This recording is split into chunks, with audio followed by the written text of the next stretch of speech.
Welcome to Matt's Collectibles. We're here with the one and only, the amazing Paul Cleave, the man that's got me to actually read a book, and my mum is so proud of me for reading many books now, so thank you for that. Just for being able to read. Yeah, I can read, yeah, I can get a few words out of the way. So. Yeah, that's good, that's good. So the first book you wrote, The Cleaner, and I think we were saying before it was like 20 years ago? Yeah, I wrote it, I wrote it almost 25 years ago, actually, but it came out in 2006, so... Oh, so it's not too bad. So how long was that process sort of with the first book? Oh, and it was a long process because I was unpublished and couldn't get anyone to read it. So it was a big learning curve back then. But so 5 years, I guess. But whereas now it's just like you write a book, you send it to your publisher, and hope for the best. And if it's okay, it's out in a year. But so it was a long time. Yeah. And of course we've got the TV show coming out next year. Yep. So we're looking forward to that. How many episodes? Sort of 6. 6 episodes. And do we know what channel or TVNZ?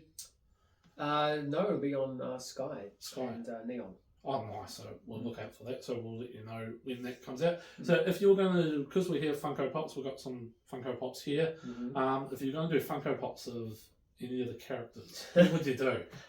You have to do Joe. You do Joe and you do Melissa, obviously. I'd like to do them for everyone if you can, but certainly they are the two that stand out. And then you could do a Chase as Joe as a cleaner. Yeah, I mean you've almost got like a Joe. You do actually. Bit of a spoiler. Man, that would be cool, right? That'd be out of it, eh? Yeah. One day, the whole line of cleaner pops. There's more pops I got to store in my house. We're starting to go into boxes as it is. But I'd keep those ones out. Yeah, and then you put them in front of the books, like my sister does before we have Stephen King. She has the Stephen King pops that's clever. in front of the books, so you can kind of narrate it with that. She should get like, has she thought about doing like one of the big cases and put in the box, like the book and the case? No, we haven't thought of that. That's the thing. I might give her that idea. Yeah. It could be something. So. Yeah. But with so many books that you've written, how is it? So, is it easy to come up with new stories or hard? Yeah. It's like when you're shopping for Christmas presents for your parents. You run out of ideas every year. It's like, what can I get them now? I got them that last year. So it gets like that a wee bit. But the good thing is you go through it enough to know that you don't stress about it anymore. It's like there will be another idea, and it's just you just got to wait it out or explore something. And so I've never really gotten stuck. I just always think, this might be tough, but might be nearing that period where you sort of move on to something else. And I know you said a while ago that you started, because all your books are set on an alternative Christchurch, and you started writing one where there was an earthquake in it. Oh yeah, and that one's sort of now been pushed aside. Have you ever thought of going back to that? Well, first of all, I think we should say that I wrote that before we had or add that. So I was wanting to I always wanted to do a horror novel, and the opening chapter was like the cathedral, like the floor being split open, and they find these bodies beneath that. It was really cool, and but then obviously when we had an actual earthquake and the cathedral was split, and of course if that had been what it was, I would have carried on with it. But the fact that people died, was like, we'll just let this one go now. And, so it was a long time ago now. Yeah, it was a while ago that I heard about it. It was just a random thing. I was like, it'd be interesting. So. Yeah, it would have been. But I still like to write a horror novel at some point, and still got one bubbling away at the moment. So I'll see if I can get that too. It's sort of whatever it takes is more sort of a thriller towards that. Look, I think you can kind of tell with the books that horror was really my thing. They are dark crime, but ultimately dark crime is horror. I've seen that a bunch too. Like you lose someone to such a horrific crime, well, that's horror. So that's, it's a horror for you. People dealing with it. So that's what the books are. And that's why I collect Funkos. Which we can see here. So, and with your Funkos, is there any that your grail, as they call it, the one that you really want to find? Oh look, there was some that have been real hard in the Star Trek range, but like I think I just got those. Right, they haven't arrived yet. Yeah. You know, they hopefully will. So there were a couple there which I thought, look, sometimes you can find them. Yeah. You know, but it's hard to. I'm not used to that kind of thing where you're paying something that's 10 or 20 times the price of what it was when it came out. Yeah. You know, like I'm sort of new into that kind of world. Yeah. But very quickly you realise that's just what something is worth. So you're paying not what it was worth, you're paying what it's worth now. Yeah. And, but you know, if you had a fire and they all burned down, your insurance company's going to go, well, these things were already like $20 you know, 10 years ago. Not now though. Yeah. That's always a bit of a problem, but I've just had to insure my Funko collections. Were you able to insure them for like? Did you get like a market value on them? I went off the market value because you can just put it as a collection. Yeah. So I think I did about $15,000. Okay. For mine. Great. What's your address again? It's a secret. Yeah. I'm insurance companies are tough. Yeah. I remember losing my my iPhone when I was traveling once in London and. I tried to claim on it, and they had an automatic rule of thumb. They said, we devalue electronics down to a third of what you paid for it. Oh, wow. And it was a real problem, actually. And I said to the guy, I gave him a challenge. I said, I'll tell you what, I'll bet you $100 that you can't find my model iPhone for the money you're offering anywhere in New Zealand right now. And to his credit, he emailed back 10 minutes later. He goes, yeah, you're right, actually. And they paid me more for it. Oh, that's good, Yeah, ironically, the $30 case didn't devalue it all. But my little Funkos, it's like, that's what I'm running in to save. If the house burns down, the cats are like saving like next trip, first trip, Funkos. Then the cats. Someone else can save the cats. You save the Funkos and even the photos and all that sort of thing afterwards. You always replace memories, but these guys might be Star Trek ones might be hard to get. Yeah. Some of them. And you were saying, I know you said before how growing up you used to get them and then just chuck out the boxes and all that sort of thing. Well, not even growing up. This was like 10 years ago when I was, when I was in London, and I'd often go to like Forbidden Planet over there, and like the Star Trek ones, the Next Generation ones. I remember just buying them, biffing out the boxes, giving them to friends who would biff out the boxes. Because when I started getting these again recently, and I had to try buying them. So I didn't know that they expired. So I just thought, I can just go into maybe not Forbidden Planet, but somewhere and have them for like $20 or $10. That's right. And it's like, oh no, these things actually they stopped making them. And again, I'm all new to it. And then I remember getting hold of my friend. I was like, man, have you still got the Locutus of Borg one? Yeah, that's like $250 now. And she's like, yeah. And I go, you got the box? Oh no, I threw that out the day you gave it to us. So just. But now I keep most of them in the boxes and in the acrylic displays. Yeah, the protectors. And the ones I don't, like these guys, I still keep the boxes in them anyway. Even though I will never part with them. Yeah. There's just kind of that part of you that just knows. Yeah. And even though all the other Star Trek ones, there are some now that I don't even really want. Yeah. And that I won't put on display, but I feel like I have to have them now, and they'll just go into a protected box in my wardrobe. Yeah, and I know they're there. Yeah, and I don't even know why I'm doing that. Yeah, it's just I think partly because I'll get them now. Yeah, because in 20 years' time, if I change my mind, I can't get them unless I'm really paying. Yeah, a lot. And they go up, and a lot go up in value so much. Yeah. Well, what's your grail? What's your one that you'd like to get? Mine. I've got the main one, which is the Bank Robber Joker, and then there's another Batman one. I want to get a signed Batman. Signed by who? Michael Keaton would be my ideal. Okay, because he's my favourite. Right. And then like Christian Bale, like Adam West would be the gold standard. Yeah, might have missed the boat on that one. Yeah, it might be a little bit too late on that one. But Michael Keaton one is so cool, and there's people that sell them, but they're so expensive, and it's I'll get one day. Yeah, but it's like $700. I'm like, I can't. Yeah, it's too much.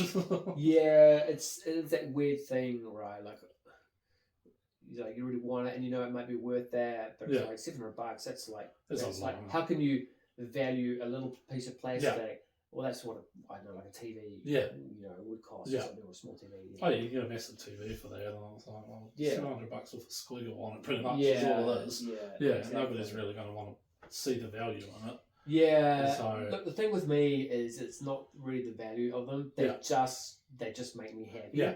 Like the Star Trek ones just make me happy. Like as you've seen through the house, there's a bunch of Star Trek posters around. Guys like like the Halloween one, and Regan throwing up. Yeah. That just there's a nostalgia factor for me as well. It is, and it takes you back to memories and moment in time even. But it's like, where do you stop? Like, I've got a lot of those memories from a lot of classic movies. Yeah. Like I should go get one from Alien or whatever. Yeah. But it's just, I remember when I bought Regan a week ago. Yeah. I remember saying, I said to you before, I said to the guy in the shop, I was like, man, this is going to be the worst place to work. Because you'd always be wanting to take stock home with you. It's one of those, it's, even I walk into a shop and I always find something I want.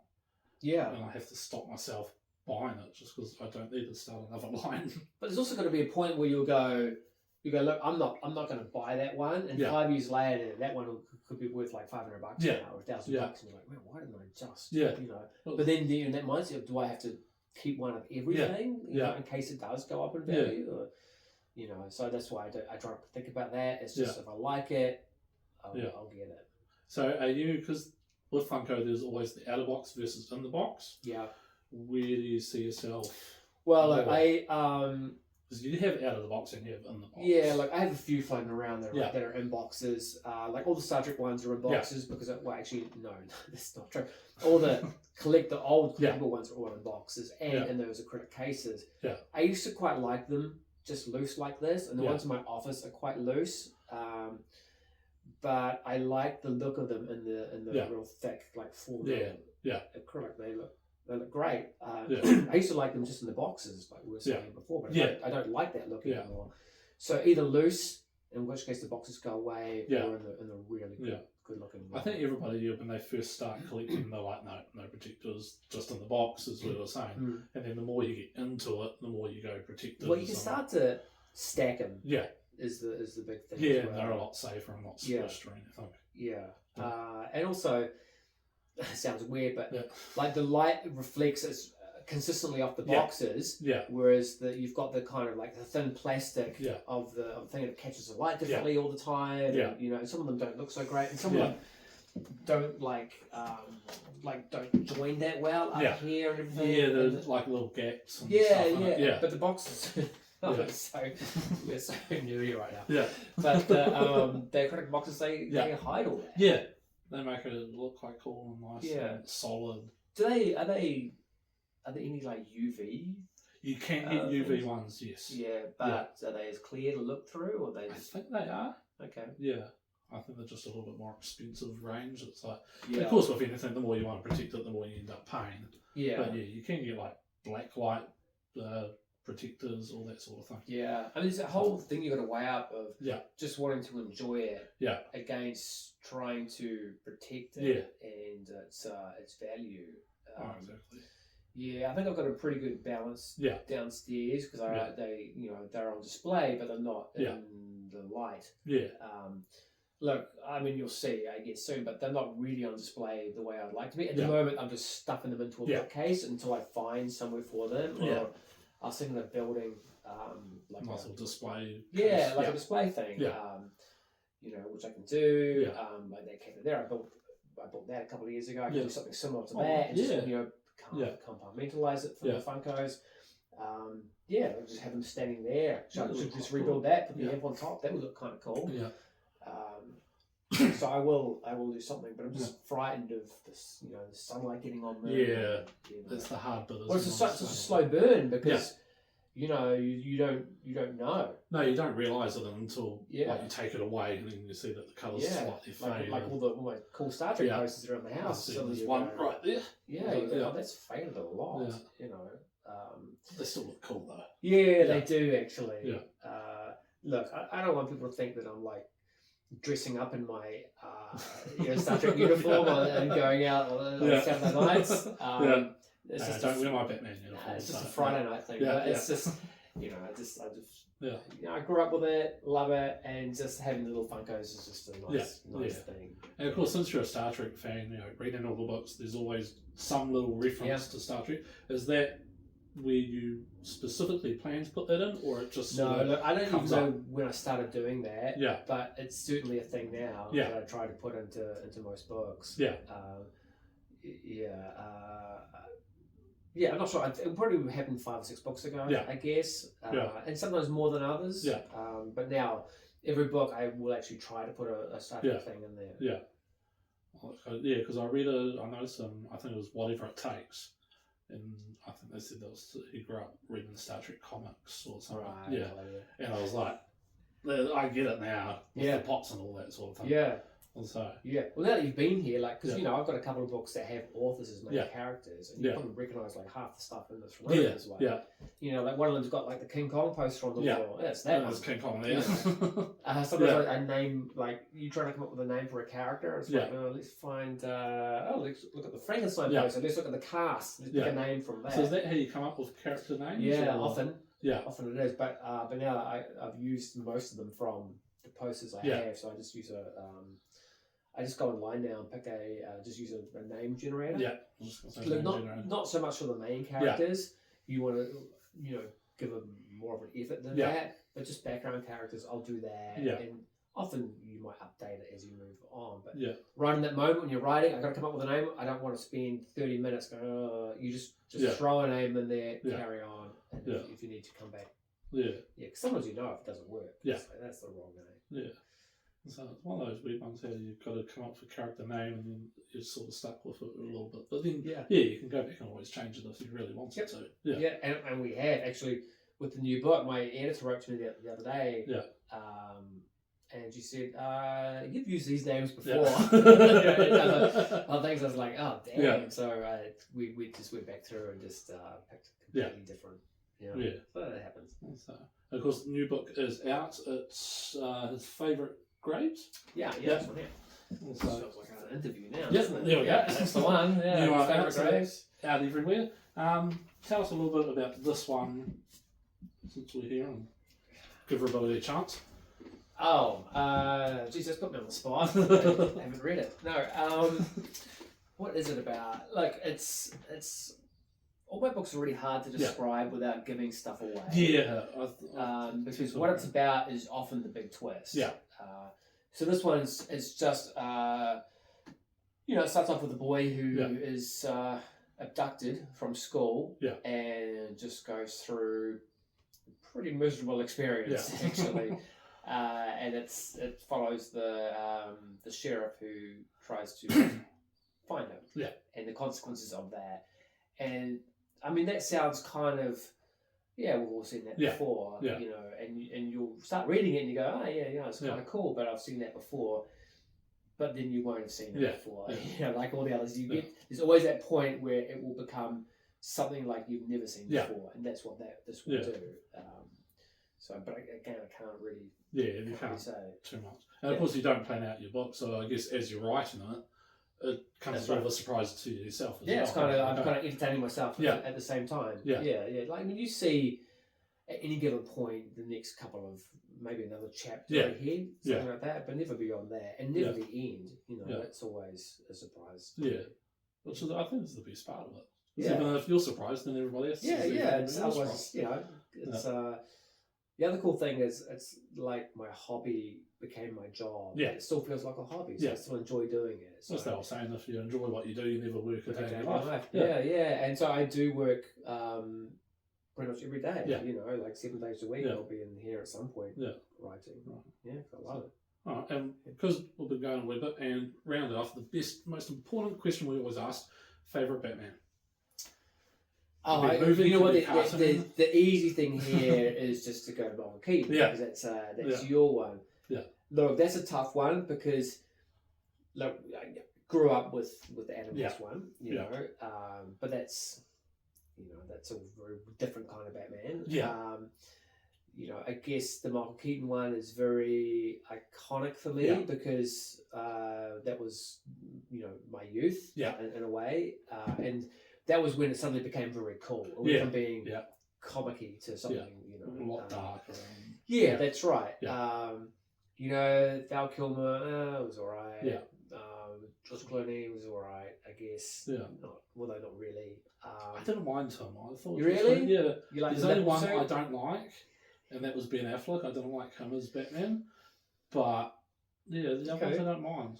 Yeah, I didn't mind Ben Affleck actually. Yeah. Robert Pattinson, I like. Yeah, I like him. I think he's the most realistic. Yeah. Sort of because he hasn't gone too far with the gadgets. But I think more realistic style. I see two different things. I think my favourite Batman is probably Michael Keaton, but my favourite Batman movies are the Christopher Nolan ones. Yeah. Yeah.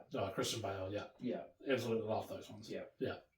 And so, that's agree with that. So is that the acceptable answer? Yeah, I'll let you away with that one. You didn't say Ben Affleck, so we'll get you away on that one. Yeah, brilliant. So, thank you for joining us, Thanks, and man. good luck with your book. Yeah, cheers. And hopefully we might score a signed copy. And yeah,